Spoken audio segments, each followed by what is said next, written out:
তো welcome viewers, skill league থেকে তোমাদের সবাইকে স্বাগত জানাই। তো আমাদের কাছে আজকে একটি হ্যাভেলস এর কুপন আছে, তো তোমাদেরকে দেখাচ্ছি। এটা হচ্ছে আমরা 8 মডুলার প্লেট থেকে পেয়েছি। এটা হচ্ছে হ্যাভেলস ই প্লাস প্রোগ্রাম। তো এই অ্যাপটি সম্বন্ধে আমি তোমাদের পরে দেখিয়ে দেবো।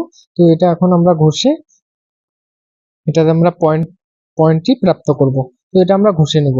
তো দেখতে পাচ্ছ 8 মডুলার প্লেটে আমরা এই কুপনটি পেয়েছি। তো এখন আমরা এটা ঘষে নেব। এটাতে আমাদের 2 পয়েন্ট পাবো। তো ভিউয়ার্স, মোবাইলের হোম স্ক্রিনে আসার পরে তো এখন আমরা মোবাইলের হোম স্ক্রিনে চলে যাব। তো মোবাইলের হোম স্ক্রিনে আসার পরে হ্যাভেলস ই প্লাস প্রোগ্রাম আমাদের অ্যাপটি এখন আমরা পাসওয়ার্ড দিয়ে ওপেন করে নেব। ওপেন করার পরে আমাদের ই প্লাস প্রোগ্রামটি সাবমিট করতে হবে। সাবমিট করার পরে আমাদের দেখতে পাচ্ছ 99 অলরেডি আমাদের অ্যাপে আছে। তো এটাতে আমরা তো স্ক্যান করে নিয়েছি। তো দেখতেই পাচ্ছ আমরা 4 পয়েন্ট অর্জন করেছি।